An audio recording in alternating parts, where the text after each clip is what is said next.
चलिएगा,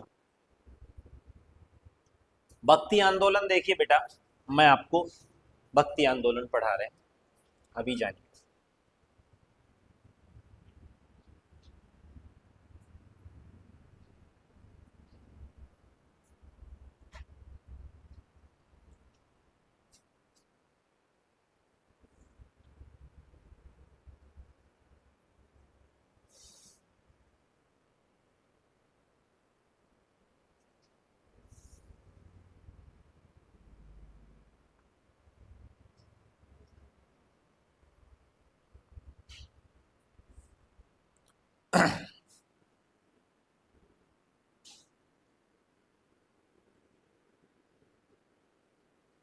ठीक है, इंडिया के मैप के माध्यम से समझने की कोशिश करते हैं।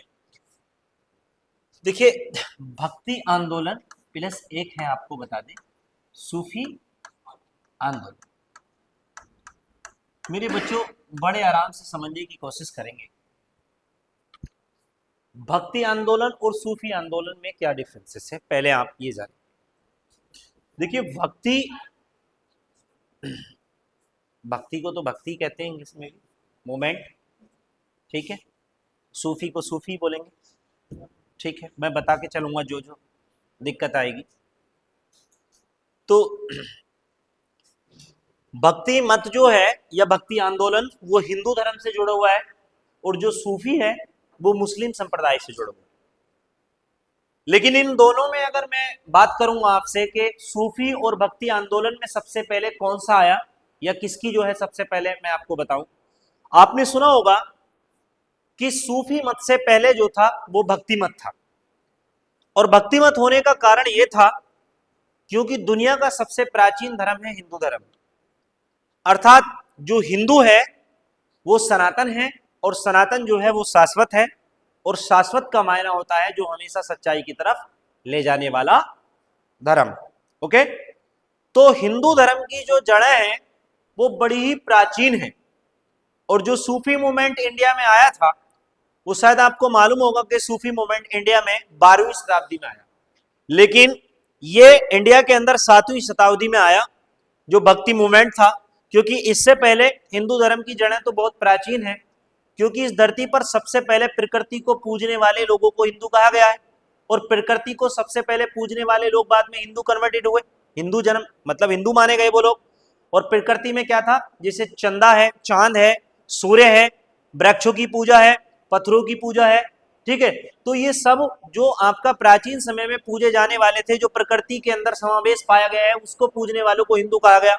और ये बहुत प्राचीन समय से दुनिया का सबसे प्राचीन धर्म है, इसीलिए ये आपका निरंतर परंपरागत रूप से चला आ रहा है। तो इसका मतलब हुआ कि जो भक्ति मूवमेंट था वो बहुत प्राचीन था, और जो सूफी मूवमेंट था वो बाद में था।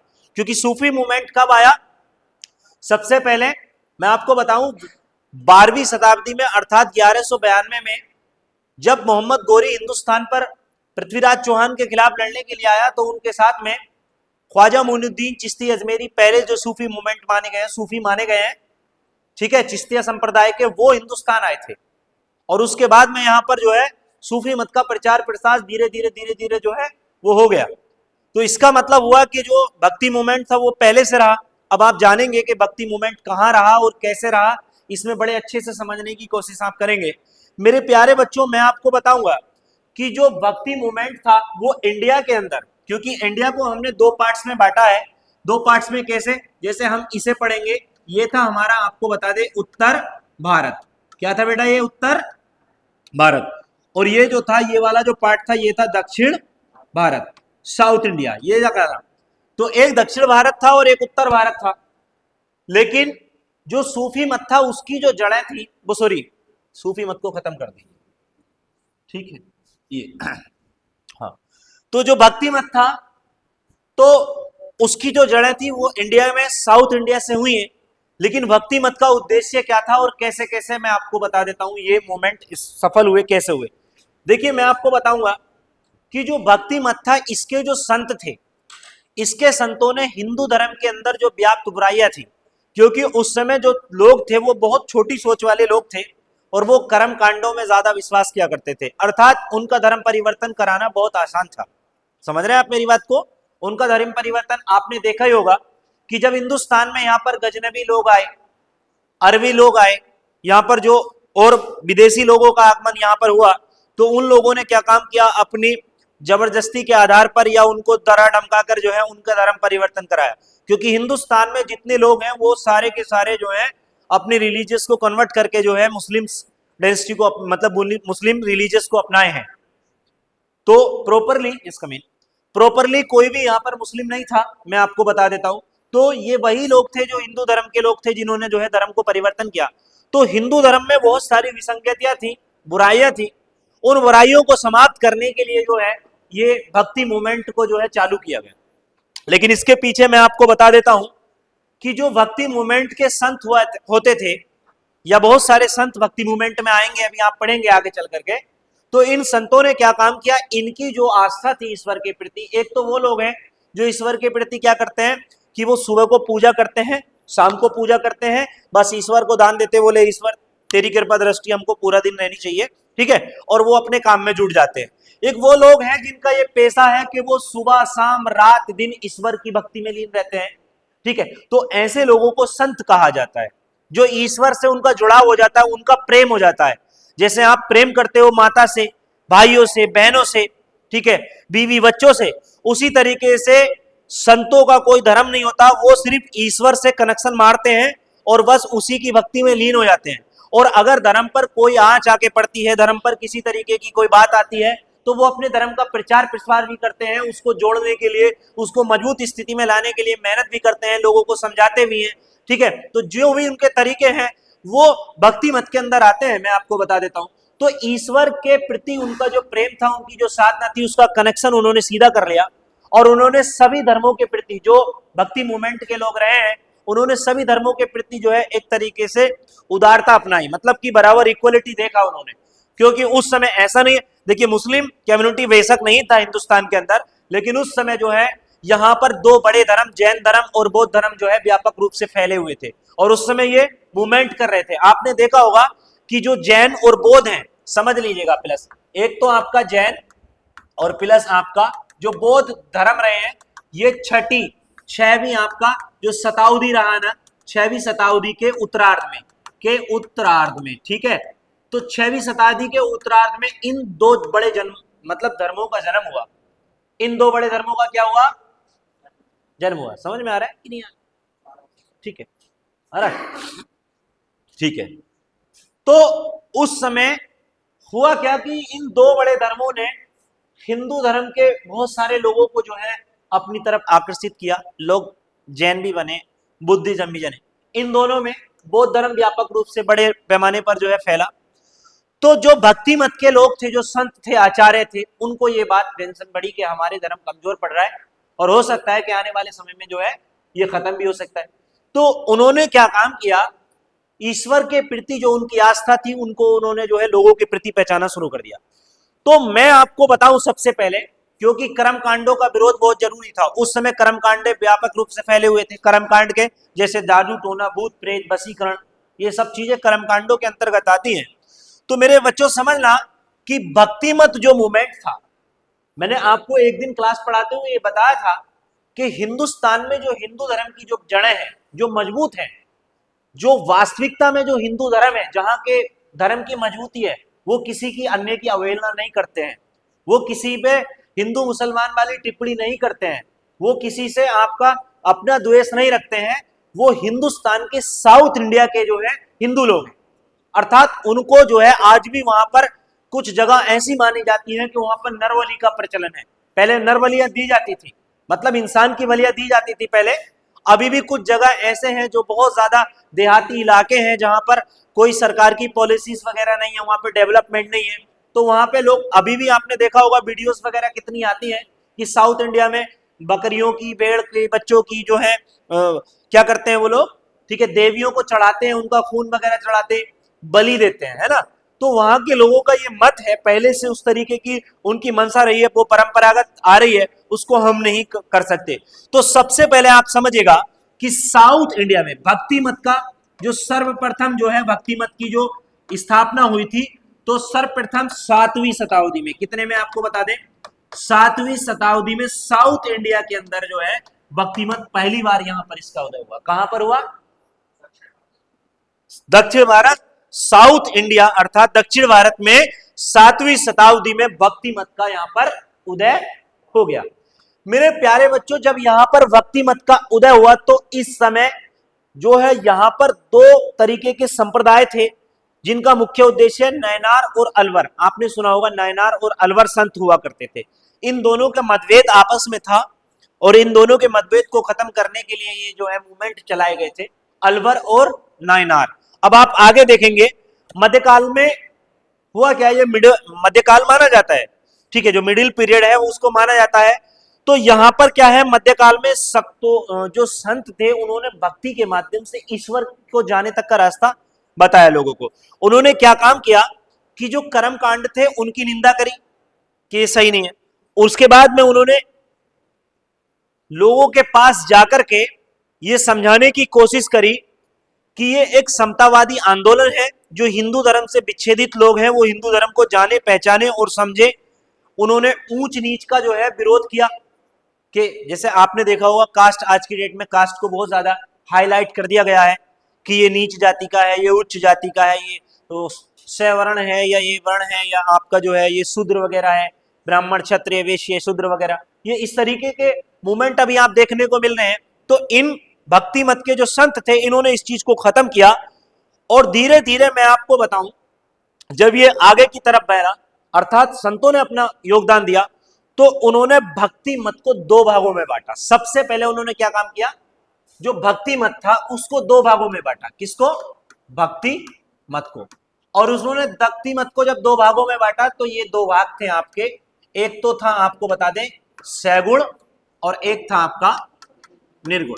समझ रहे? एक सैगुण था और एक निर्गुण था। ये समझ लेना, बहुत अच्छे से समझना है आपको, और मैं ऐसे बहुत प्यार से आपको समझाने की कोशिश करूंगा कि आपको समझ में आ जाएगा, है ना, एक एक लाइन में बस समझ आ। बाकी शब्दों का सारांश जो है वो आपको ही लिखना है, ठीक है, लेकिन बस ये समझ लीजिएगा कि सैगुण कौन थे और निर्गुण कौन थे। जबकि मैं तो सैगुण को भी तोड़ दूंगा, अभी दो भागों में बता दूंगा, लेकिन आप पहले सैगुण और निर्गुण में डिफरेंस पूछिएगा। कोई बच्चा ऐसा है जो उनको बताए कि सैगुण और निर्गुण कौन थे? स्टैंड प्लीज, बता। जी जी जी,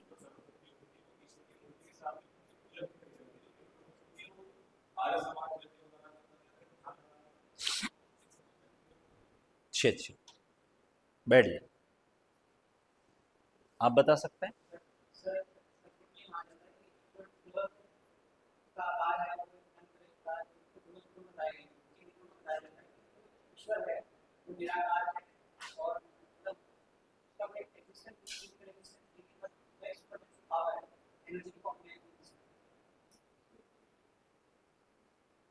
बैठिए, आप खड़ी हो। भैया ने नहीं, आपसे पूछ रहे हैं।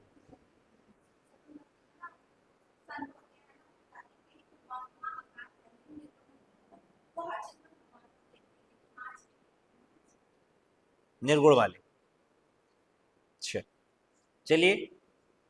कन्यावादी का रस्ते लीने अस्थि, बैठ जाओ, बताइए। नहीं, नहीं मालूम है। उन्होंने क्या बताया बस इतना बता दीजिए।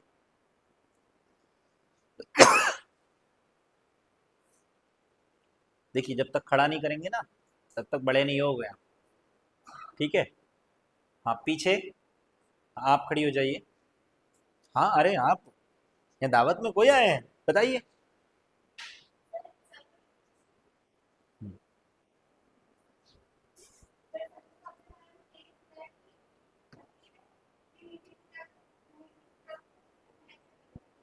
अच्छा अच्छा, निर्गुण में मूर्ति पूजा को नहीं माना जाता। ऐसा तो नहीं है कि निर्गुण में माना जाता हो मूर्ति को और सैगुण में जो है नहीं माना जाता। देखिए समझिएगा, बैठिए, बैठ जाइए, सब बैठिए। सैगुण में सिर्फ इतना याद रखिएगा, उलझना मत, ठीक है, सुलझने में टाइम लगता है ना, उलझ गए तो। सैगुण के संतों ने ईश्वर के रूप की आराधना की। मैं क्या बोला? रूप की आराधना की, ईश्वर के रूप की आराधना की और संदेश दिए। जैसे कि अभी आप समझेंगे ईश्वर के रूप कैसे। आपने देखा होगा श्री गणेश की पूजा अलग हो रही है, ठीक है, पार्वती की पूजा अलग हो रही है, विष्णु हरि की पूजा अलग हो रही है, शिव की पूजा अलग हो रही है, ठीक है। तो ईश्वर के रूपों की जो अनेक अनेक रूपों में जो पूजा करने वाले लोग थे, जो आराधना करने वाले लोग थे, वो सैगुण के अंतर्गत आते हैं। समझ रहे हैं आप मेरी बात? किसके अंतर्गत आते हैं वो लोग? सैगुण के, जो ईश्वर की पूजा अनेक अनेक रूपों में करते हैं, उसकी आराधना करते हैं और उसको बारे में संदेश देते हैं। जैसे अभी आपने देखा होगा, अभी हम लेकर चलते हैं, शिव जी को लेकर के चलते हैं। सब जो डेट सबसे मान मैं तो जो मैं शिव जी को देता हूँ सबसे प्रेफर जो है, पहले फर्स्ट 40 देता हूँ मैं आपको भगवान श्री राम को, सेकंड जो है मैं शिव जी को देता हूँ। अपने अपने मत है कि कौन किसको ज्यादा प्रायोरिटी देता है, लेकिन शिव की शक्ति का कोई भी सामना नहीं कर पाएगा, मैं आपको बताऊं, क्योंकि शिव ही शक्ति के सबसे बड़े मेरे हिसाब से दानी है। सारे जितने भी देवी देवता हुए हैं वो शिव के अकॉर्डिंग ही रहे हैं, शिव से ऊपर शायद नहीं गया। महाकाल इसीलिए कहते हैं, जो कालों के काल है महाकाल इसीलिए कहते हैं उसको, ठीक है। तो मेरी बात को समझने की कोशिश करेगा कि शिव से हमने ये काउंटिंग की कि शिव के पास अथाह शक्ति है। उन्होंने ही धरती पर जो है गंगा जी को लेकर के आए। आपको मालूम होगा शिव जी की जटाओं से गंगा का प्रभावमान माना गया है। अब इसी तरीके से शिव को जो है विश्व का पालक माना गया है, ठीक है। अब आ जाइएगा दूसरा, अब गणेश जी पर आ जाइएगा। गणेश जी और कार्तिकेय दोनों भाई थे शिव जी के, तो उनकी जो है अलग तरीके से माना जाता है उनको। समझ रहे कि नहीं समझ रहे? और उसके बाद में अगर आप माँ शेरा वाली पे आ जाइएगा, सरस्वती माँ पे आ जाइए ज्ञान की देवी के रूप में। तो हमने सगुण के अंदर जो है ईश्वर की उपासना के बहुत सारे विकल्प बना लिए, उनको जो है अलग अलग रूपों में अलग अलग शक्ति संदेश के रूप में जाना गया। बात समझे क्या नहीं समझे? मैं गलत तो नहीं कह रहा हूं, ठीक है। तो ईश्वर के रूपों की जो शक्ति अर्थात उसके प्रदर्शन को माना गया है वो सगुण के अंदर माना गया है। निर्गुण में क्या है? निर्गुण में ईश्वर को जो है निराकार माना गया है। क्या माना गया है? निराकार। निराकार का मतलब होता है जिसका कोई आकार नहीं होता है। समझ रहे? निराकार में मतलब जो है निराकार और प्लस आपका एकेश्वरवादी। क्या होता है? एकेश्वरवादी। एकेश्वरवादी का मतलब होता है एक होता है बहुतेरवाद या बहुत ज्यादा, जहां पर ईश्वर ये जो था ये बहुदेववाद था। क्या था ये? बहुदेववाद, क्योंकि यहां पर बहुत सारे देवी और देवताओं के रूप में जो है ईश्वर को रखा गया है। लेकिन यहां पर एकेश्वरवाद, ईश्वर एक है, उसका पता नहीं क्योंकि वो निराकार है, उसका कोई आकार नहीं है, वो पूरी दुनिया में ईश्वर एक है। तो निर्गुण के लोगों ने ईश्वर मतलब जो है एक माना और इन लोगों ने मूर्ति पूजा का भी खंडन किया, क्योंकि इन्होंने ईश्वर का जब एक रूप माना और ईश्वर का निराकार, इन्होंने कहा ईश्वर दिलों में बसता है। ईश्वर जो है कहां बसता है? दिलों में बसता है, कहीं आपको मिलेगा नहीं। यहां इन्होंने कह दिया कि ईश्वर आपको मिलेगा, कहां मिलेगा? ठीक है, जो सृष्टि की रचना किए हैं ईश्वर। अभी आप देखेंगे कैलाश पर्वत का एक बड़ा रहस्य है बच्चों, समझना है। हिंदू मूवमेंट को पढ़ रहे हैं, हिंदू मूवमेंट को जानने की कोशिश करेगा। कैलाश मानसरोवर जानते हैं आप? जानते हैं ना? मुझे बड़ा अच्छा लगा आप जानते हैं कैलाश को, ठीक है। लेकिन मैं आपको बता देता हूं कैलाश जो है वो यहां पर है। ये क्या है बेटा आपको बता दें, ये क्या है? कैलाश मान सरोवर। और ये कहां है? तिब्बत में। कहां पर है आपको बता दें? तिब्बत में, ठीक है। तो कैलाश मानसरोवर यहाँ पर जो चोटी है कैलाश की, वहीं पर आपने सुना होगा कि वहां शिव जी का वास माना जाता है। कभी कभी चंद्र के दर्शन किए जाते हैं, ऐसा माना है। और आपको बताएं इससे बड़ी चोटी है हिमालय पर्वत, जिसकी ऊंचाई 8,848 प्लस 2 8,850 के लगभग मानी जाती है। मानी जाती है कि नहीं भाई? मानी जाती है। फैक्ट करेक्ट मतलब याद नहीं है, कोई नहीं। 8,848 प्लस 2 8।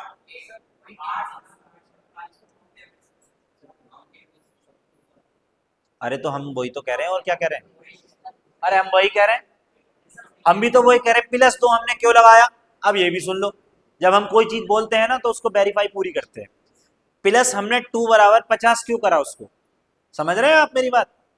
क्योंकि बच्चे हैं, आप यूपीएससी के बच्चे हो, बड़े ट्रेडिशनल बच्चे हो, एकदम जवान पकड़ लोगे, टीचर फंस गया तो कहोगे अरे इतना कुछ ना आता, ये भाई बजाओ, है ना। तो हमने दो इसलिए कहा क्योंकि प्रतिवर्ष हिमालय जो है नवीन बलित पर्वत है, अर्थात वो लगातार उसकी ऊंचाई जो है हाइट क्या हो रही है, बढ़ रही है, और प्रति वर्ष 5 सेमी की दर से बढ़ रही है, तो लगातार हिमालय की ऊंचाई क्या है, वो बढ़ती चली जा रही। नवीन इसीलिए कहा गया नया पर्वत, क्योंकि अभी भी उसका उत्थान जारी है, हो रहा है ना। इसीलिए थोड़ा सा रहस्यमय चीजें हैं, लॉजिकली है, मैं ज्योग्राफी नहीं पढ़ा रहा हूँ। इधर जी जी पहली बार आ जाइए। मैं क्या पूछ रहा था, कैलाश का।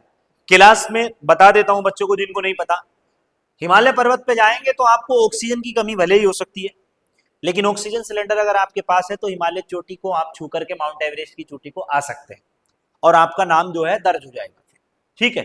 लेकिन कैलाश पर्वत दुनिया का एकमात्र ऐसा रहस्यमय पर्वत है कि जिसको अभी तक कोई भी ना तो सैटेलाइट ऑब्जर्व कर पाया उसको, समझ रहे, ना कोई दुनिया का आदमी साइंटिस्ट उसको फतेह कर पाया, ठीक, ना वहां पे आपका कैमरा काम करता, ना दुनिया के ऊपर जो पूरी दुनिया जद में लिए हुए सैटेलाइट ना वो काम करता, तो कोई तो रहस्य होगा।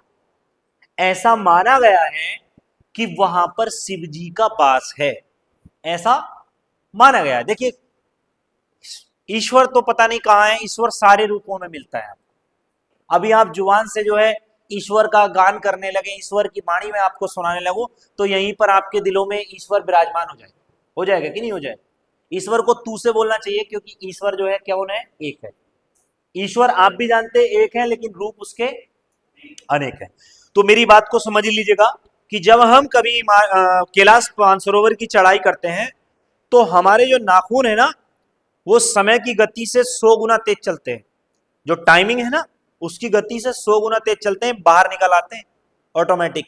बाल हमारे जो है ना, वो बिल्कुल लंबे होते चले जाएंगे ऑटोमेटिक।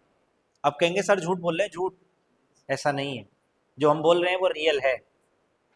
क्या हम गलत तो नहीं कह रहे बच्चों। तो वहां पर नाखून और बाल जो है वो धरती के समय से तेज चलता है वहां पे टाइम। तो वहां पर कई जगह वहां पर यति भी पाए गए हैं, ऐसा माना गया है। यति जो होते हैं एक अलग दुनिया के लोग होते हैं, यति आप पढ़ेंगे वो बड़े खतरनाक होते हैं। वो लंबा रहस्य है, क्योंकि हम अभी साउथ इंडिया का मूवमेंट पढ़ाने जा रहे हैं, तो हम उलझना नहीं चाहते, है ना। तो बस आपको बता दिया कि ईश्वर के रूप अनेक हैं। तो इसमें क्या है, ईश्वर एकेश्वरवादी लोग हैं ये, और निराकार ईश्वर का इसमें कोई आकार नहीं है। इन्होंने माना है कि ईश्वर की उपासना, ठीक है, इन्होंने माना निर्गुण संतों ने कि ईश्वर निराकार है और उसकी उपासना जो है एकेश्वरवादी के रूप में ही करनी चाहिए। इन्होंने एकेश्वरवाद के दर्शन को मान्यता दी है। समझ रहे हैं आप मेरी बात, जो ये फिलॉसफी है, ठीक है, इन्होंने एकेश्वरवाद मतलब एक ईश्वरवाद को मानने के लिए दी है, इनको आराधना की है। लेकिन सगुण को हमने दो भागों में बांट लिया है। सगुण को भी हमने किस में बांट लिया है, तो पहला है हमारा राम भक्ति और दूसरा है हमारा, आपको बता दें, कृष्ण भक्ति। समझ रहे, इसको हमने दो भागों में बांटा, एक राम भक्ति और जो है कृष्ण भक्ति। याद रखना, कुछ लोग आपने देखा होगा राम को मानते हैं, कुछ लोग श्री कृष्ण को मानते हैं, ठीक है। राम और श्री कृष्ण का आप जानते हैं, इनका जन्म मथुरा में हुआ, ठीक है, और इनका जन्म किस में हुआ, अयोध्या में। लेकिन दोनों ही पुरुष हैं, ये मैं आपको बताऊं, दोनों ही महापुरुष हैं, ठीक है। पुरुषोत्तम राम माना जाता है कि नहीं माना जाता है, ठीक है। और श्री कृष्ण को भी क्या माना जाता है, आपको पता ही है। श्री कृष्ण भी आपने कितना बड़ी लीला पढ़ी होगी। जबकि ज्यादातर किसके उपासक है लोग, भगवान श्री राम के।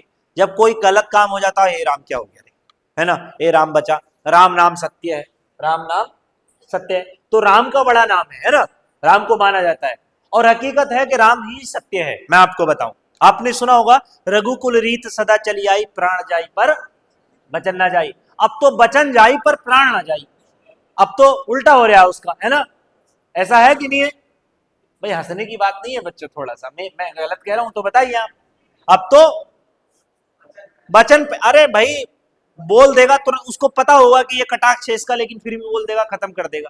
लेकिन अभी आपको मालूम ही होगा कि जब जो लंका थी वो वास्तविकता में शिव जी की थी। शिव और पार्वती ने जो है उस लंका को बनाया था। लेकिन जो रावण का पिता था ना, रावण के पिता ने जो है उसका क्या करा था, गृह प्रवेश किया था और लंका को जो है वो रावण ने मांग लिया। रावण छोटा बच्चा था, बड़ी लंबी कहानी है, मैं कभी बताऊंगा तुमको, ठीक है, अगर मौका मिलेगा तो बताऊंगा जरूर। तो उसने मांग लिया और वो जो है शिव जी बोले कि मैं तुझसे मना कर रहा, मान नहीं तू, ठीक है। शिव जी ने कहा था कि कहाँ बनाएगी, उन्होंने कहा अपना एक ऐसा घर होना चाहिए, ऐसी जगह होना चाहिए जहाँ पर आदम की जात ना पहुंच पाए। तो उन्होंने श्रीलंका में इस द्वीप पर जाके बनाई कि जहाँ कोई ना पहुंचे।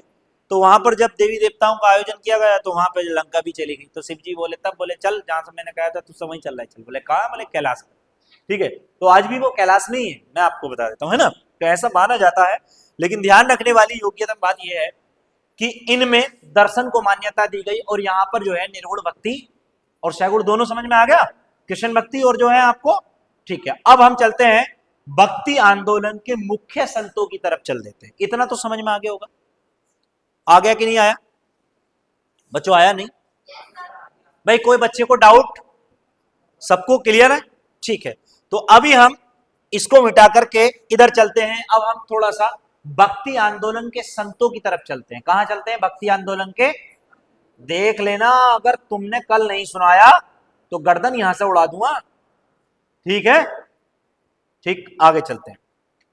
देखिए मेरे बच्चों, सबसे पहले मैं आपको बताऊंगा कि जब दक्षिण भारत में 7वीं शताब्दी में यह शुरू हुआ तो इस काल को जो है पूर्व मध्य काल कहा गया। क्या कहा गया, पूर्व मध्य काल। समझ रहे हैं आप मेरी बात, पूर्व मध्य काल कहा गया क्योंकि इनसे पहले दो बड़े धर्म, जैन धर्म और बौद्ध धर्म अस्तित्व में आ गए थे। कहां पर, याद रखना, साउथ इंडिया में नहीं आए थे, ये कहां पर आए थे, उत्तर भारत में। उत्तर भारत में नेपाल की तलहट आपने देखा ही होगा, नेपाल की तलहट में दोनों करीब करीब में ये धर्म यहां पर अस्तित्व में आ गए थे और हिंदू धर्म की जड़ें जो थी वो कमजोर हो गई थी, समझ रहे। तो यहां पर जो संत होंगे अभी देखना उनका मूवमेंट किस तरीके से करते हैं। तो उन लोगों ने क्या काम किया कि अब आंदोलन जो था वो साउथ इंडिया में तो फैला था, ये मालूम होगा आपको, मालूम है ना, कहां पे, साउथ इंडिया में तो फैला था।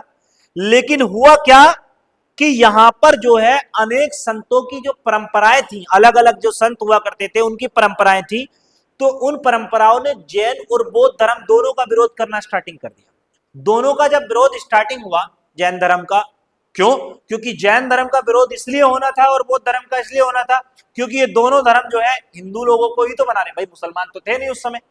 तो इन्होंने क्या कहा, हिंदू लोगों को ही तो मतलब जैन और बौद्धिज्म बना रहे थे। तो इन लोगों ने जब इस तरीके का किया तो इस समय एक बड़ा ही प्राचीन और बड़ा ही प्रचलित नाम आपने सुना होगा, शंकराचार्य का नाम सुना, शंकराचार्य नहीं सुना, सुना है ना शंकराचार्य का। ये केरल के अंदर जन्मे थे शंकराचार्य, अर्थात साउथ इंडिया के अंदर। तो शंकराचार्य का नाम भारत में ज्ञानवादी के रूप में प्रसारित होता है। ज्ञानवादी मतलब ज्ञान को बांटने वाला, जिस ज्ञान को, ज्ञान पे वाद विवाद करने वाला, तो ज्ञानवादी के रूप में शंकराचार्य का नाम आता है। और शंकराचार्य जो उनका अद्वैतवाद दर्शन रहा है, उन्होंने क्या काम किया, शंकराचार्य ने इस आंदोलन की बीड़ा उठाई। क्या करा उन्होंने, सबसे पहले साउथ इंडिया में इस आंदोलन की बीड़ा उठाई कि हम लोगों को जो है क्या करेंगे, ठीक है, हिंदू धर्म की तरफ लाएंगे। जो हिंदू धर्म में व्याप्त बुराइयां पैदा कर दी गई हैं लोगों ने, इस धर्म को छिन्न भिन्न करने के लिए लोग जो मूवमेंट कर रहे हैं, हम उनको सुधार करेंगे, उनमें सुधार करेंगे। उन्होंने क्या काम किया, ठीक है, शंकराचार्य ने सबसे पहले बात यह थी कि शंकराचार्य जो था वो ज्ञानवादी दर्शन से संपर्क रखते थे। ज्ञानवादी मतलब उनके पास टैलेंट की कोई कमी नहीं थी, समझ लेना, उनके पास ज्ञान था।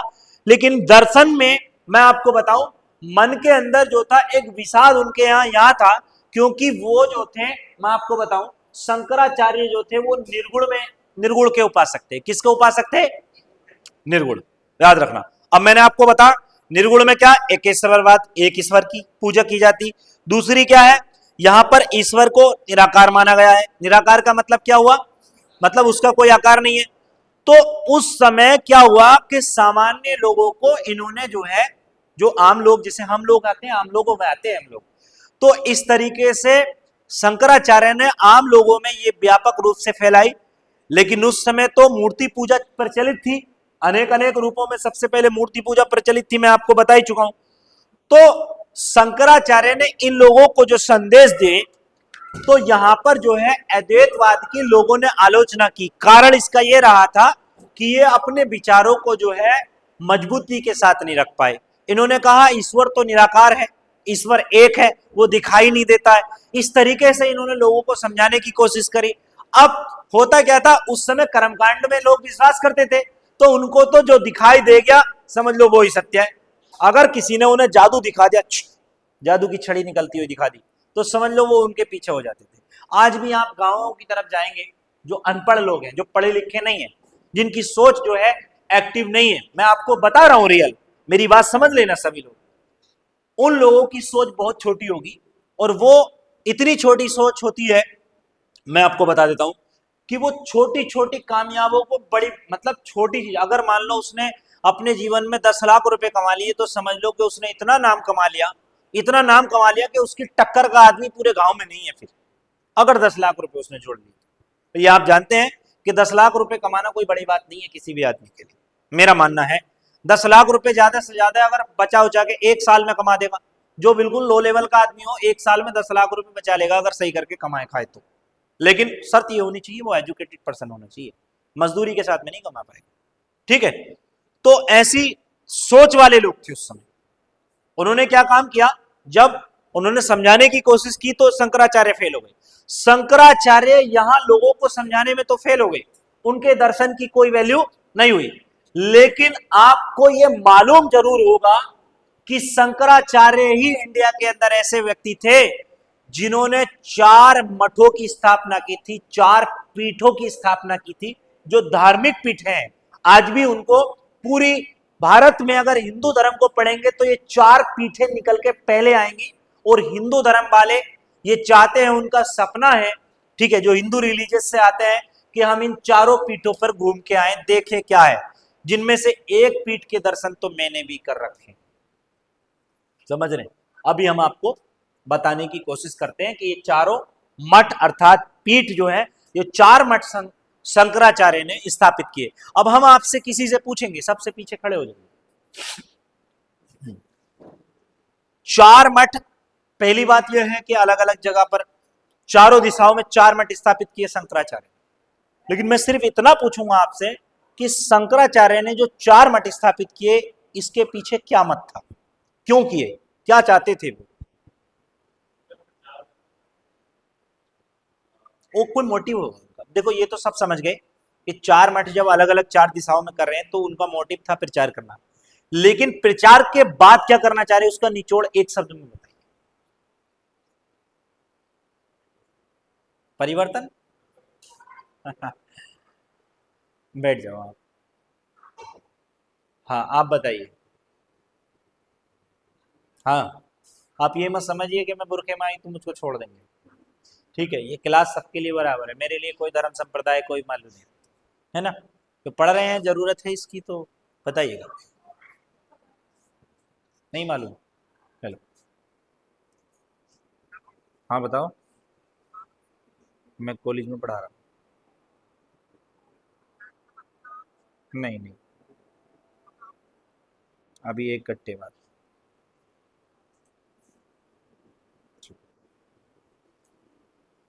बताइए। पीछे नहीं मालूम, आप खड़े हो जाओ। नहीं मालूम,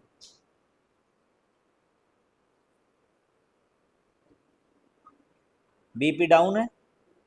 अच्छा, एक क्वेश्चन में बीपी डाउन हो गया तो दूसरे, कोई बात नहीं बेटा, कोई बात नहीं, आप बैठ, कोई बात नहीं, कोई, बैठ जाओ बैठ जाओ बैठ जाओ। एक काम करिए, आप यहाँ बैठ जाइए, इधर बैठिए, हवा में बैठिए, चलिए बैठिए, दे दीजिए, जगह दे दीजिए थोड़ा सा। अब बीपी जब ठीक हो जाएगा तो फिर पूछ लेना, ठीक है। नहीं नहीं, बच्चे डरे जाते हैं। चलिए मैं बता रहा हूँ, ओके। देखिए एक ही मोटिव था 4 मठों को स्थापित करने का। सबसे पहले समझिएगा, उन्होंने क्या काम किया था, जो 4 मठों को स्थापित किया था, तो उन्होंने सोचा था कि मैं धर्मों की एकता का प्रदर्शन करूंगा इनसे। मतलब समझे क्या, कि हिंदू धर्म की एकता स्थापित हो जाए इनसे। अर्थात जब ये चारों दिशाओं में होंगे तो वहां पर जो है, वहां के लोगों को मूवमेंट करेंगे, अपने धर्म से जोड़ेंगे, फिर उधर भी जो लोगों को धर्म से जोड़ेंगे, इधर भी जोड़ेंगे, और नॉर्थ में भी, साउथ में भी, ईस्ट में भी, वेस्ट में भी। तो धर्म की एकता स्थापित हो जाएगी। जो हिंदू धर्म, हिंदुस्तान पहले से हिंदू धर्म का एक बड़ा जो जनसमूह वाला एरिया माना गया है, माना क्या विश्व भर में माना जाता है कि हिंदू धर्म जो है केवल और केवल हिंदुस्तान में, श्रीलंका में भी अब तो लोग जाकर के बाहर व्यापार कर रहे हैं उस तरीके से, परंतु क्या है कि नेपाल, श्रीलंका और यहां पर केवल हिंदुस्तान में ही बड़े संप्रदाय जो है हिंदुओं के बड़ा समूह माना गया है। तो यहां पर इन्होंने 4 मठ जो थे वो इसलिए स्थापित किए ताकि हिंदू धर्म की एकता मजबूत हो सके, ठीक है। अर्थात जो हिंदू धर्म से विच्छेदित लोग हैं, जो कन्वर्टेड लोग हैं, जो अपने धर्म से विचलित हो गए हैं, ठीक है, उनको अपने धर्म में ला करके जो है खड़ा किया जा सके। तो सबसे पहले इन्होंने भारत में 4 मठों की स्थापना की, जिसमें मैं पहला मठ आपको लेकर के चलूंगा, ठीक है। अर्थात ये उत्तर वाला मठ है, याद रखना कहां वाला मठ है ये, उत्तर वाला मठ, ठीक है। अब ये मठ कौन सा है आपको मालूम होगा, ठीक है। ये वाला मठ देखिएगा, ये मठ आपका, यहां पर मैं आपको मठ बना रहा हूं इसको, ठीक है। ये मठ बन गया और इस मठ का क्या नाम है, ठीक है। ये सबसे पहले यहां ध्यान देखिएगा, तो उत्तरी मठ, ये आपका बता दें आपको उत्तरी मठ। और उत्तरी मठ में क्या है आपको पता है, उत्तरी मठ कहां है, इसका नाम है ज्योतिष पीठ। क्या नाम है इसका, ज्योतिष पीठ। समझ रहे हैं आप मेरी बात, इसका नाम है ज्योतिष आपका पीठ।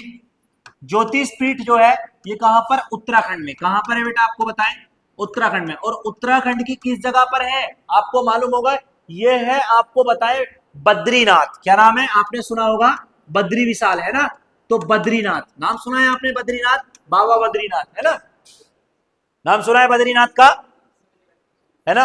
यहां पर मौसम एक जैसा रहता है, ठंडा रहता है, लेकिन याद रखना बद्रीनाथ कभी आप धाम जाएंगे तो वहां पर एक कुंड बना हुआ है, कुंड बना हुआ है, समझ लेना मेरी बात को।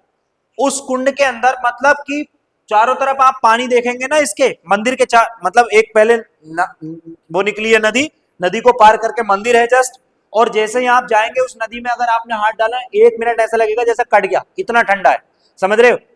और यहां पर एक कुंड बना हुआ है मंदिर के मुख्य द्वार में पीछे की तरफ, उसमें जमीन में से पानी निकलता है। उसमें क्या निकलता है, जमीन में से पानी निकलता है, और इतना गर्म पानी है वो, इतना गर्म पानी है कि अगर उंगली डाल दी तो थोड़ी देर में जल जाए, समझ रहे, उबलता है, उबाल मारता है, ठीक है। मंदिर के मुख्य द्वार में पानी उबाल मारता है, वहां पर हवाओं का चक्र जो है रुक जाता है कुछ देर के लिए, ऐसा माना जाता है, माना भी जाता है। और वहां का बिल्कुल साइलेंट एरिया, मतलब न वहां चोरी है, चपाटी है, न झूठ है, न कुछ है, ठीक है। इस तरीके के लोग भी बड़े ईमानदार हैं। आप पहाड़ एरिया की जब कभी ट्रैवलिंग करेंगे तो वहां बड़े अच्छे सज्जन लोग आपको मिलेंगे। उत्तराखंड के इलाके में आज भी ऐसी जगह है, मैं आपको बताऊं, देहरादून की तो बात मत ना करियो, ठीक है, लेकिन जो ऊपर के इलाके में अगर आप जाएंगे तो अगर आप गाड़ी खड़ी करके चले जाए ना तो 5 दिन 8 दिन बाद जहां गाड़ी खड़ी करके जाओगे ना वहीं मिलेंगे। और असालतपुरे में गाड़ी खड़ी करके और अगर तुम जो है दुकान के अंदर से बाहर आ गए, कोई असालतपुरे का उससे बुरा मत मानियो, तो गाड़ी गायब, समझ रहे हो। तो इतना डिफरेंस है उनके लोगों, मतलब वहां गाड़ी खड़ी करके चले जाते लोग, कोई चोरी नहीं करता है वहां पे, ठीक है, बड़े ईमानदार लोग हैं। ये पहले हुआ करती थी, अब नहीं। तो पहली पीठ क्या है, उत्तरी मठ का है, ज्योतिष पीठ उत्तराखंड के अंदर बद्रीनाथ। और उत्तराखंड को क्या कहा जाता है, देवभूमि, अर्थात देवों की भूमि, और शिव की ससुराल कहा जाता है। क्या कहता है, शिव जी की ससुराल कहां है, अरे बोलो ना कहां है, उत्तराखंड, पक्का ना। क्या कहा जाता है उत्तराखंड को, शिव जी की ससुराल कहा जाता है, ठीक है। अब अगर पहला मठ हो गया, अब आप दूसरा देखेगा तो पहले नंबर पे ही आ गया, और दूसरा ले लीजिएगा पूर्वी वाला, ठीक है। पूर्वी मठ आप जाइएगा, दूसरी तरफ जाएंगे पूर्वी, ठीक है। तो पूर्वी मठ में आपका शारदा पीठ है, ठीक है। पूर्वी मठ में इधर चले जाएगा, पूर्वी मठ, शारदा पीठ पुरी, पुरी कहां है, उड़ीसा में, हाँ सही है, ठीक है। यहां पर आपने देखा होगा, यहां पर उड़ीसा है कि नहीं है भाई, उड़ीसा है नहीं, ठीक है। तो आपने जगन्नाथपुरी का नाम सुना है, किस लिए प्रसिद्ध है,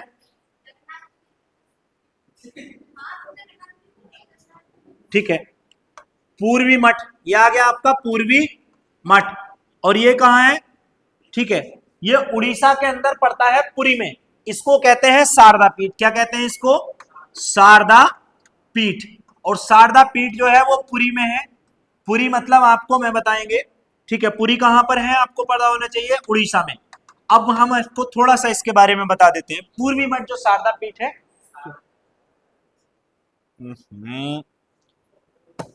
शारदा पीठ जो है, शारदा पीठ गुजरात में है। ऐसा किसने पढ़ा है क्या आपने? मठ की बात चल रही, मठ शारदा पीठ जो है पुरी जगन्नाथ जो है। अब आपको बताएं, यहां पर उड़ीसा के अंदर जो जगन्नाथ है, मैं आपको बताऊं, वहां पर एक जगन्नाथ यात्रा निकलती है, बड़ी विश्व-प्रसिद्ध है जगन्नाथ यात्रा, समझ रहे? रथों के द्वारा खींची जाती है, शायद मालूम होगा आपको। ठीक है, इट इज वेरी करेक्ट। ठीक, तो जगन्नाथपुरी जो है, वहां की यात्रा इतनी ज्यादा वो है कि उसमें पीएम नरेंद्र मोदी ने भी पिछली बार भाग लिया था।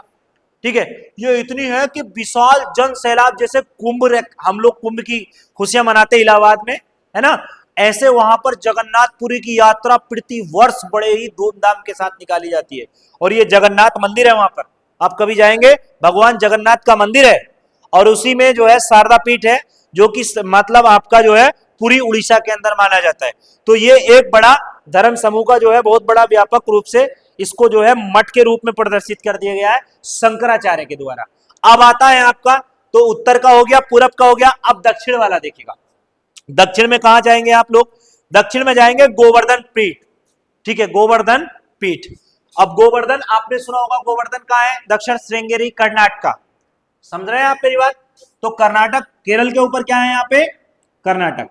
तो कर्नाटक में यहां पर आपने देखा होगा, ठीक है, हाँ,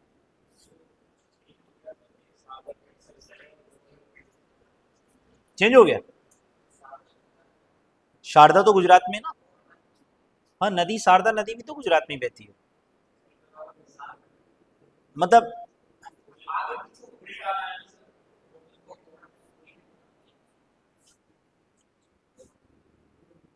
शारदा पीठ इधर आ जाएगी, है ना। तो ये गोवर्धन, गोवर्धनपुरी है ये पूरा, है ना, गोवर्धनपुरी। ठीक है, ये क्या है आपकी? शारदा, ये गुजरात में आ जाएगी ना, है क्या? तो गुजरात में क्यों बता रहे हो आप? हैं?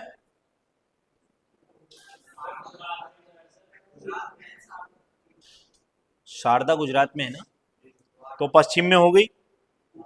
द्वारिका पीठ जो है वो द्वारिका जो है वो गुजरात में है। शारदा दक्षिण में, वो द्वारिका दक्षिण में। द्वारिका गुजरात में है, द्वारिका गुजरात में है जो पश्चिम में है। शारदा जो है वो पुरी में है भाई, समझ रहे हैं आप मेरी बात? शारदा पुरी में है, चेक करके देखो। क्या जो मैं बोल रहा हूं वही है ना? और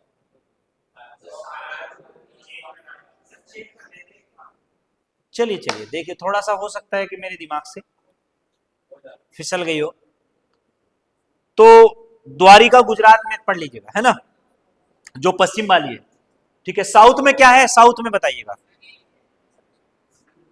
श्रृंगेरी पीठ कर्नाटका में, बिल्कुल करेक्ट। ठीक है, यहां पर आ गया कर्नाटक में, ये आ गया दक्षिणी मठ। क्या हो गया बोलो आपको? दक्षिणी मठ। और ये आ गया श्रृंगेरी। ठीक है, श्रृंगेरी पीठ ये कहां पर पड़ती है आपको पता होना चाहिए, ये पड़ती है कर्नाटक में। और इसके बाद में यहां पर गुजरात में, ये आ गया आपको सबसे ज्यादा, ये आ गया पश्चिमी। ओके, यहां पर कौन सा है बेटा? ये आ गया शारदा पीठ। क्या आ गया? ये शारदा पीठ। और ये कहां पर पड़ता है? ये गुजरात में। नाम सुना है आपने? ठीक है, अब समझिएगा, मेरी बात को समझ लीजिए, थोड़ा सा फोकस करेंगे। अब सही है, ठीक है, हो जाता है दिमाग से स्लिप हो जाता है। आपने श्री कृष्ण का नाम सुना ही होगा, और द्वारिका के अंदर जो है सुदामा का नाम सुना ही होगा। श्री कृष्ण और सुदामा का नाम सुना है। द्वारिकाधीश बड़ी प्रसिद्ध है श्री कृष्ण के लिए। कोई बच्चा है जो हमको बताए? स्टैंड प्लीज, थोड़ा अच्छा लगता है, बताइए।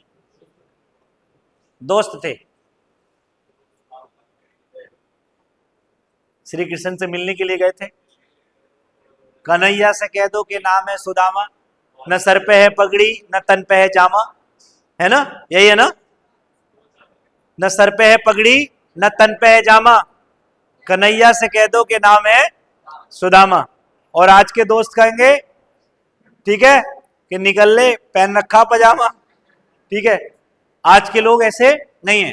तो जब वो उनके दोस्त उनसे, मित्रता का एक ऐसा मिसाल है श्री कृष्ण की जो विश्व भर में प्रसिद्ध है और आजीवन रहेगी। जब तक ये सूरज चांद रहेगा तब तक ये मिसाल जो है कायम रहेगी हमेशा। मित्रता की एक ऐसी मिसाल, एक गरीब जब वो आए, उन्होंने श्री कृष्ण ने देखा तो उनको जो है गले लगा लिया, और लगाने के बाद उसको बाद में सिंहासन पर बैठाकर उनके चरण धोए। और ऐसा मित्र भी होना चाहिए, है ना। तो ये लोग, और अब तो क्या है, देख लेंगे, अरे आया होगा छोड़ यार, देख काम सही ना है इसका, ठीक है बैठ जाओ। तो ऐसे लोग हैं, विचारधारा चेंज हो गई है, ठीक है। आगे चलते हैं। तो आपको 4 मठ यहां पर जो है आपको देखने के लिए मिले, लेकिन मैं अभी आपको जो है ये तो इंपॉर्टेंट मैंने आपको समझा दिया, लेकिन अब थोड़ा सा जो समय की वैल्यूज को आप समझेंगे, थोड़ा मैं आपको समझाने की कोशिश करूंगा, अभी समझेगा, ठीक है। कि जो इसमें इंपॉर्टेंट है, जो सबसे ज्यादा जो दर्शन है ना हमारे, ठीक है, ये तो हो गए, देखो इसको ज्यादा हम रगड़ नहीं सकते, लेकिन दर्शन आप समझिएगा। दर्शन सारे बच्चे दर्शन लिखेंगे और उसको उतार लेना आप रिटर्न कॉपी में, क्योंकि एक दर्शन एक एग्जाम पेपर में पूछ ही लिया जाता है बेटा, है ना। तो यहां से मैं इसको गायब कर रहा हूं और दर्शन सुनेंगे, ठीक है। सबसे पहले शंकराचार्य रामानुजाचार्य, पहले नंबर पे आएंगे कौन? पहले नंबर पे आएंगे शंकराचार्य,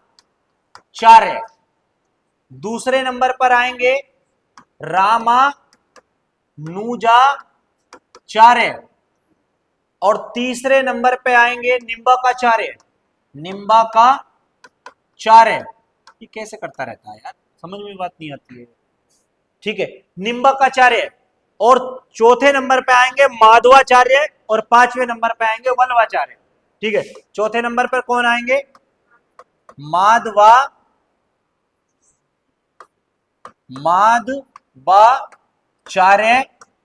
और पांचवें नंबर पर कौन आएंगे?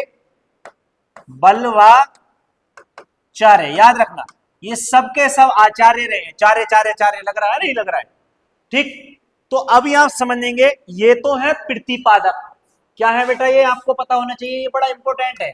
इसमें क्या है? प्रतिपादक। ये क्या है आपको पता होना चाहिए, ये है प्रतिपादक। इसके बाद में दर्शन, क्या लिखूंगा मैं अब यहां पर आपको बता दें, दर्शन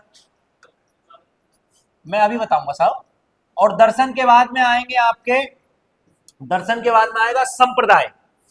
क्या आएगा आपका दर्शन के बाद में? संप्रदाय। बेटा समझना मेरी बात को, अभी किसी बच्चे ने मुझसे पूछा है कि प्रतिपादक वो होता है जो किसी चीज को पैदा करता है, बनाता है, जो चलाता है, अर्थात प्रतिपादन करने वाला, ठीक है। समझ रहे हैं आप मेरी बात?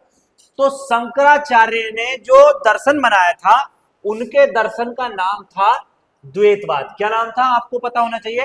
अद्वैतवाद। समझ रहे हैं आप मेरी बात? अद्वैतवाद। अद्वैतवाद का दर्शन, अद्वैतवाद जो दर्शन था वो शंकराचार्य के द्वारा चलाया गया था। और इनका जो संप्रदाय था आपको मालूम होगा, ठीक है, स्मृति संप्रदाय अर्थात निर्गुण था। क्या था आपको बता दें? निर्गुण। समझ रहे हैं मेरी बात को? मैंने अभी आपको बताया था कि निर्गुण संप्रदाय से संबंध रखते थे, और इन्होंने जो शंकर चलाया था अद्वैतवाद चलाया था। समझ रहे हैं आप मेरी बात? भाई बच्चों इतना तो समझ में आ रहा, ठीक। इसके बाद में आता रामानुजाचार्य, विशिष्ट। इनका क्या था आपको बता दें? विशिष्ट। विशिष्ट मतलब बहुत ज्यादा बेहतर, बेहतर से भी बेहतर, विशिष्ट द्वैतवाद। क्या था? विशिष्ट आपका द्वैतवाद। और ये किस संप्रदाय से संबंध रखते थे आपको पता होना चाहिए? ये रखते थे सैगुण।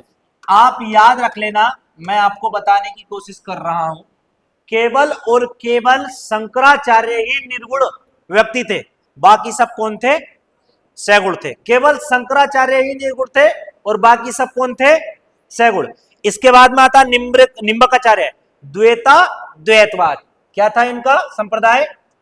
ठीक है, द्वैता द्वैतवाद। और ये कौन थे आपको पता होना चाहिए? ये भी थे आपको बता दें, सैगुण, ठीक है।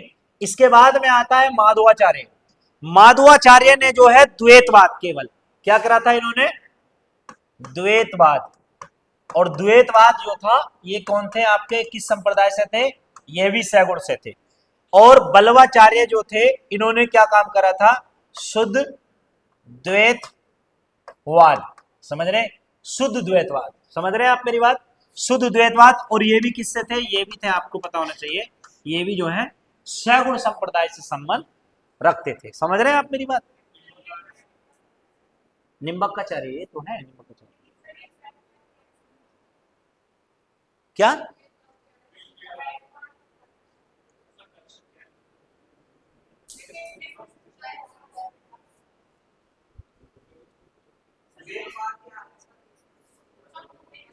देखिए दर्शन जो होता है, मैं आपको बताऊं, हाँ बताएं, फिलोसफर जो होते हैं, ये इनके नाम सारी समझाने हैं ना, समझाने हैं ना सब, समझा देंगे, चिंता क्यों कर रहे। देखिए समझाने ही तो है, समझ में आने ही तो चाहिए, अभी आप समझने की कोशिश करिएगा तो समझ में आ जाएंगे। देखिए विशिष्ट जो होता है आपने देखा होगा, जैसे कहते हैं भाई ये व्यक्ति विशिष्ट है, ये विशिष्ट, विशिष्ट क्या होता है, किसी चीज की सर्वोच्चता होती है, जो बिल्कुल डिफरेंस होता है, बहुत ज्यादा बेहतरीन होता है या बेहतर होता है, उसको विशिष्ट बोलते हैं कि उसका लेवल हाई होता है ना। तो इसमें क्या था, अद्वैतवाद, ठीक है, द्वैत, अद्वैत और द्वैत, द्वैत कौन था, जो मतलब मूर्तियों की पूजा के समर्थक लोग थे वो तो द्वैतवाद में आ गए थे, लेकिन जो उसके समर्थक नहीं थे वो कौन से में आ गए थे, अद्वैतवाद में। तो तुमको पता है निर्गुण व्यक्ति केवल शंकराचार्य थे, और शंकराचार्य ने 7वीं शताब्दी में इसकी जो है मूवमेंट जो चलाया था साउथ इंडिया से, इन्होंने ही स्टार्ट किया था इसको, ठीक है। उसके बाद विशिष्ट द्वैतवाद, विशिष्ट द्वैतवाद मतलब कि बहुत ज्यादा हाई प्रोफाइल, मतलब कि उन्होंने जो है मूर्ति पूजा को बहुत ज्यादा शो ऑफ किया, समझ रहे हैं, तो वो किन्होंने किया था, मतलब रामानुजाचार्य ने उस चीज को बढ़ावा दिया, ठीक है। निम्बकाचार्य द्वैता द्वैतवाद, मतलब द्वैता द्वैतवाद का मतलब होता है कि जो उन्होंने पूजा पाठ जो कर्म कांडों के लिए, मतलब जो मूर्ति पूजा का था, उसको और ज्यादा अनेक अनेक अनेक अनेक भगवान के रूपों में जो है नई नई चीजों को खोज करना। जैसे अभी आपने देखा होगा कि शिव जी की पूजा की जा रही है, उन्होंने श्री राम की भी पूजा स्टार्ट करा दी। राम तो भाई बाद में है, राम तो पुरुषोत्तम राम है, राम तो अभी आप देखेंगे तो राम जी की पूजा मिल जाए, मतलब मूर्ति मिल जाएगी, सीता जी की भी मिल जाएगी, लक्ष्मण जी की भी मिल जाएगी, है ना, भरत की भेल नहीं मिल रही है, समझ रहे हैं आप मेरी बात। लेकिन क्या है कि ये तो पूजा का प्रचलन जो है बाद में स्टार्टिंग किया, लेकिन इन्होंने लोगों ने क्या काम किया था कि जो अलग अलग देवी और देवताओं को भी पूजवाया, क्योंकि ये समर्थक थे उस चीज के, सैगुण थे ये, समझ रहे। तो इन्होंने अलग अलग संप्रदाय मतलब दर्शन दिए। दर्शन का मतलब होता है जैसे मैं आपको कोई चीज बताऊं डिफरेंस, जैसे मान लो ये है मेरे पास एक कलम है और मैं आपको इस कलम की क्वालिटी बता रहा हूं, तो इसका मतलब है कि मैं आपको इसके दर्शन करा रहा हूं, इसकी क्वालिटी है जो मैं आपको गिना रहा हूं ना, कि ये काला है, ये केवल इस बोर्ड पर चलता है, ये व्हाइट बोर्ड पर नहीं चलता है, ठीक है, और ये 500 रुपए का है, ये 300 रुपए का है, इसके अंदर जो है मटेरियल है, इसके अंदर जो है अभ्रक भरा हुआ है, ये भरा हुआ है।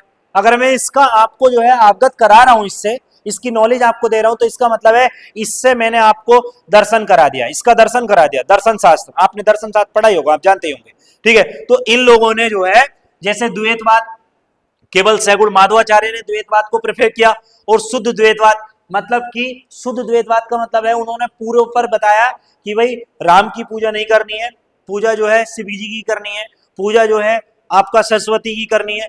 इस तरीके से अनेक अनेक संतों के, अलग अलग संतों के अपने अपने मत रहे हैं, इनमें कोई भी व्यक्ति किसी भी प्रकार से नहीं रोक सकता। अभी मान लो सपोज दैट मैं मुस्लिम, ठीक है, और मैं अगर मुसलमानों में जो है कोई भी पोडियम लेकर पकड़ के और मैं वहां पे जो है तकरीर करनी शुरू कर दूं, तो मुझे कोई रोक लेगा। अब सुनो मत सुनो वो तुम्हारी मर्जी है, लेकिन मैंने तो तकरीर स्टार्ट कर दी, बताओ भाई, सुनोगे तो हो ही तकरीर, ना सुनोगे तुम्हारी मर्जी, लेकिन मैं तो अपनी तकरीर पूरी करके चला जाऊंगा। तो उसमें दो ही चीज आएंगे, तकरीर या तो मलिक सर ने अच्छी करी थी या उन्होंने गलत बात समझाई, ठीक। ऐसे ही इन लोगों ने अपने अपने दर्शन शास्त्र के माध्यम से, अपने अपने दर्शनों के माध्यम से लोगों को समझाया, और जब इन्होंने लोगों को समझाया तो इनके दर्शन जो है ये इतिहास में छप गए, ठीक है, कि इन्होंने उस समय में 7वीं शताब्दी के उत्तरार्ध में, पूर्व मध्यकाल में इतने ये दर्शन चलाए। तो आपका जो क्वेश्चन आता है एग्जाम पेपर में, याद रखना बड़ा कंफ्यूज कर देता है तुमको। ये बार बार रट लेना, ये मुझको भी याद नहीं रहते कभी कभी, याद रखना। मैं अभी बता रहा हूं आपको, कभी कभी क्या होता है कि अभी अभी अगर मैं करके दिखा दूं तो तुमसे होगा नहीं। कैसे? मैं इसको मिटा दूं, ऊपर नीचे बखेर दूं, पूछ लेगा बिंदु मिलान करिए, पहले पूछ लेगा क्या करेगा वो, बिंदु मिलान के लिए। ज्यादातर अभी तक जो क्वेश्चंस आए हैं वो बिंदु मिलान के लिए आए हैं। इनमें अलग अलग ऊपर नीचे रख देगा कौन सा किसका है, ठीक है उसमें। या केवल इतना भी पूछ लेगा कि शंकराचार्य किस संप्रदाय से संबंध रखते थे, निर्गुण या सैगुण, ठीक है, इस तरह पूछ सकता है। या फिर पूछ लेगा कि माधवाचार्य के द्वारा निम्न में से कौन सा दर्शन चला है, कौन से दर्शन के प्रतिपादक रहे हैं, माधवाचार्य किस दर्शन के प्रतिपादक रहे हैं, तो उसमें 4 रख देगा, द्वैतवाद भी रख देगा, ठीक है, 3 रख दिए वो, 1 रख दिया इनका, तो पता लग जाएगा। या ये पूछ लेगा निम्न में से इनका कौन सा नहीं है, ठीक है। तो इसमें तो जो है अब क्या है कि 3 एक ही संप्रदाय चलाया इन्होंने, तो एक को ही पूछेगा। इस तरीके से ऊपर नीचे करके या बिंदु मिलान के माध्यम से आपसे वो क्वेश्चन को पुट अप कर लेते हैं, पूछ लेता है। तो ये बहुत इंपॉर्टेंट है, इसे याद रख लेना। 1 नंबर का आती है, आप किसी भी पेपर को देखेंगे उठा करके ना, तो 1 नंबर का एसएससी तक में आता है इससे। तो ये वाला इंपॉर्टेंट ज्यादा है, मैं अभी आपको बता रहा हूं। ये आपको लग रहा होगा कि मलिक सर पता नहीं क्या समझाने की कोशिश कर रहे हैं, लेकिन ये सबसे ज्यादा इंपॉर्टेंट है। अब हम चले हम इसको मिटा दें, ठीक है, लास्ट टॉपिक पढ़ा दे आपका 5 मिनट 10 मिनट का जो भी है, पक्का ना? ठीक है, अब हम सिर्फ ये पढ़ाएंगे आपको कि उत्तर भारत में इस मूवमेंट को कौन व्यक्ति लेकर के आया था। सिर्फ एक ही व्यक्ति को हम पढ़ा पाएंगे, क्योंकि हमारे पास टाइम की गरिमा को ख्याल रखते हुए, है ना। उत्तर भारत में इसे कौन लेकर आया? वैसे तो कबीर भी है, रामानंद भी है, बहुत सारे लोग हैं, रामानुज हैं वगैरह, ये भी सारे लोग हैं इसमें, है ना, गुरुदयाल, ये वो जो भी हैं। लेकिन अभी आप क्या पढ़ेंगे, ठीक है, मैं पहले इंडिया के उस पे मैप पर चला जाता हूं, ठीक है, यहां पर आइए प्यारे बच्चों, आप आ जाइएगा सबसे पहले रामानंद पे। किस पे आ जाएंगे? रामानंद। रामानंद मैं यहां पर लेके चल रहा हूं, इसको मिटा देता हूं थोड़ा सा मैं, बस इनको पढ़ लीजिएगा। आपको साउथ इंडिया का तो मालूम हो गया अच्छे से, बस नॉर्थ इंडिया में ये किस तरीके से आया ये और आपको मालूम हो जाएगा।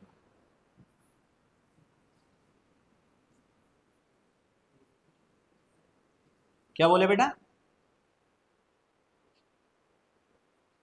देखो, कुछ टॉपिक ऐसे होते हैं, याद रखना कि सारे टॉपिक तो इंटरेस्टेड नहीं होते। मैं भले ही रोज तुम्हें बड़े अच्छे से अच्छा करके पढ़ाऊं डेली, है ना, और बड़ा मजा आएगा स्टोरी टाइप, लेकिन इतिहास में कुछ चीजें ऐसी भी हैं जिन्हें आप स्टोरी में नहीं पढ़ सकते, जिन्हें आपको केवल पढ़ना होगा, उसमें मजे नहीं ले सकते। और मजे लेने के लिए तो मैं जो है तुम्हें मजेदार बातें सुना सकता हूँ, है ना, मजा आएगा, लेकिन सजा ये होगी कि जो वास्तविकता का टॉपिक है वो वहां से हट जाएंगे।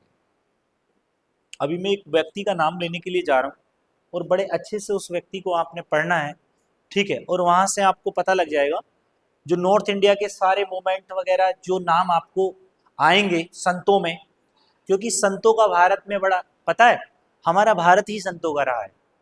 ये प्राचीन समय से संतों का भारत रहा है। जब सिकंदर महान भारत आया था, आपको पता होगा, फारस की खाड़ी से होकर के हिंदुस्तान की तरफ जब वो आया, तो भारत विजय का स्वप्न लेकर के वो आया था। क्या आया था? और जब वो हिंदुस्तान के अंदर एंट्री मारा, फारस की खाड़ी से होकर खैबर दर्रे से वो निकल करके हिंदुस्तान में आया, सिंधु पार करके, तो वहां पर एक संतों की टोली जो थी वो नाच रही थी, मस्ती में थे संत। नहीं समझे आप? सुनना चाहोगे? हैं? कन्या सुना दे, ठीक है। तो हिंदुस्तान के संत पता अक्खड़ होते हैं, अगर किसी को दुआ दे दी तो दे दी। अभी संतों का बोलवाला बड़ा तगड़ा रहा है, आपको पता नहीं है। दिल्ली सल्तनत के जो राजा हुआ करते थे, जब ये युद्ध लड़ते थे ना, तो ये संतों को, कुछ राजा तो ऐसे रहे हैं कि जिन्होंने संतों की बहुत ज्यादा दुर्गति खराब करी है, लेकिन कुछ, क्या बेटा? हाँ, अरे अभी समझिएगा, गवर्नमेंट भी संतों की चल रही है, ठीक है। अरे भाई, वो भी योगी आदित्यनाथ हैं भाई। नाथ के मायने क्या होते हैं? भगवान होता है कि नहीं नाथ का मायना? हम गलत तो नहीं कह रहे हैं? नाथ के मायने होते हैं भगवान। योगी आदित्यनाथ, योगी होते हैं जो दीन दुनिया को छोड़ देते हैं और ईश्वर से अपनी लीला का कनेक्शन सीधा जोड़ लेते हैं। ठीक है क्या? अरे भाई, अभी योगी जी को आप देखेंगे, योगी आदित्यनाथ है, क्या हो गया? तीन तीन जगह। अरे यार छोड़ो इनको, ये तो सब, चलिए छोड़िए इनको, इनकी बात खत्म करिए, है ना। चलिए मैं बता देता हूं अभी आपको।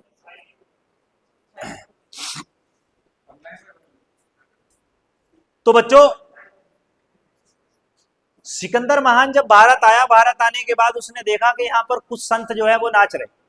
सिकंदर महान ने देखा कि यार यहाँ सब ऐसा नमूना मैंने नहीं देखे यार कहीं यार, है ना, क्योंकि संतों का देश था प्राचीन समय से हमारा देश।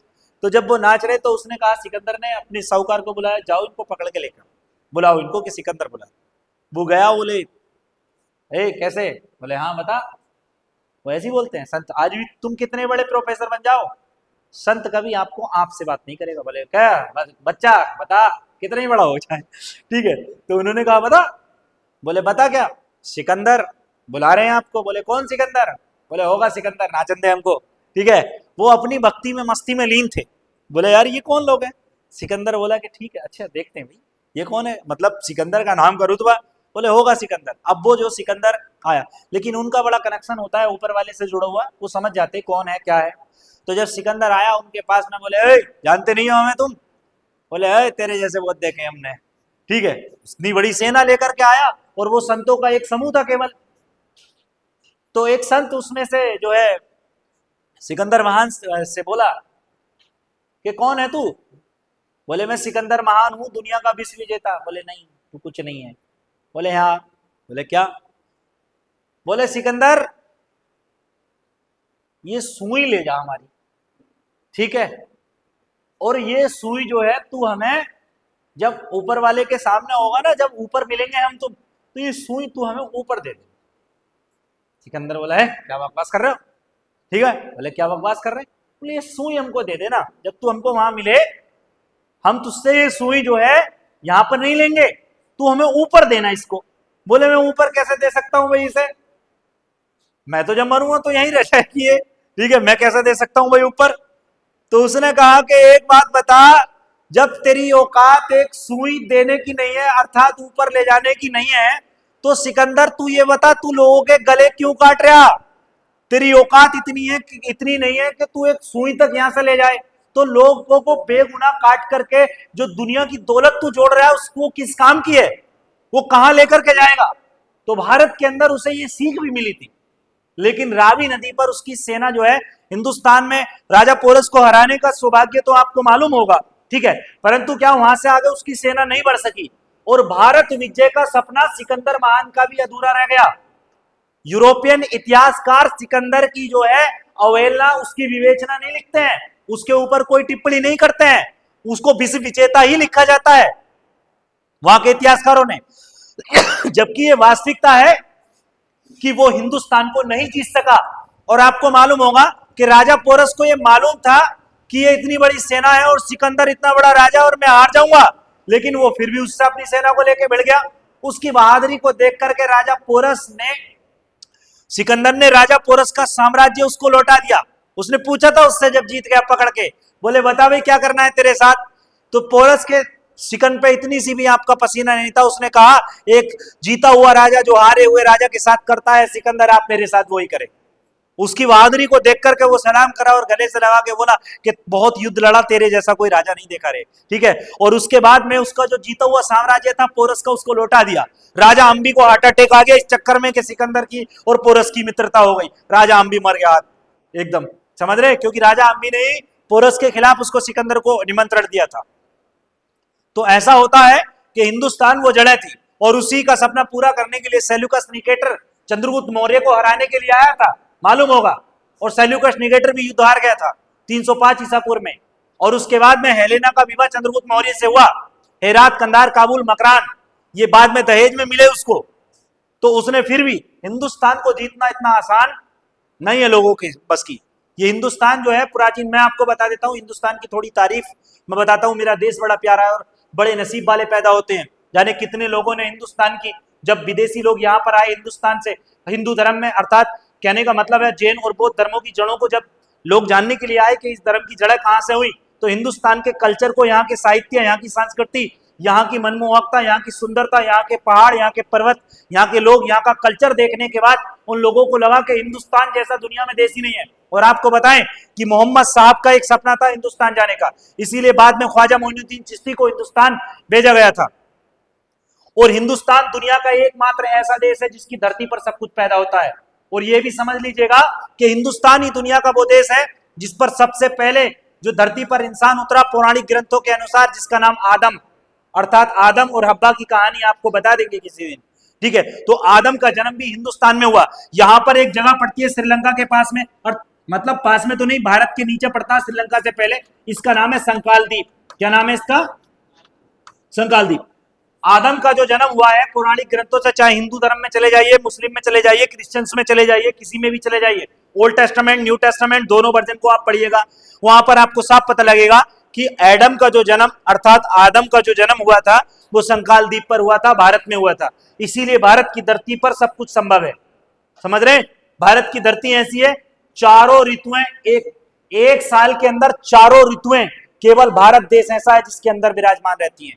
अभी आप देखेंगे यहां पर हमेशा बरसात मिलेगी, यहां पर गर्मी मिलेगी तो यहां पर ठंडी मिलेगी, ठीक है। यहां पर समुद्री हवाएं मिलेगी, यहां पर रेत मिलेगा, यहां पर कीचड़ मिलेगी, यहां पानी मिलेगा, यहां ठंडी हवाएं मिलेंगी। आपको मालूम है ना? तो हिंदुस्तान इतना प्यारा है कि अगर आपने घूम लिया ना इसको एक बार, तो आप दुनिया को घूमने की तमन्ना छोड़ दें। कश्मीर में कभी जाकर देखो, जब बादशाह शाहजहां कश्मीर गया तो उसने कहा कि अगर धरती पर कहीं जन्नत है तो वो कश्मीर। उसने दुनिया देखी लेकिन धरती पर कहीं जन्नत है तो वो कश्मीर में है। तो आपने सुना ही होगा, मिलते मिलते हंसी वादियों में कहीं खो गए तो फिर, ऐसा कुछ सुना ही गाने में है ना। तो हंसी वादियां कश्मीर की विश्व वर्ष में प्रसिद्ध है। जब वहां बर्फ गिरती है तो नमूना अलग होता है, नजारा अलग होता है। इसलिए आई लव माई कंट्री, अपने देश को प्यार करना चाहिए सब बच्चों को, ठीक।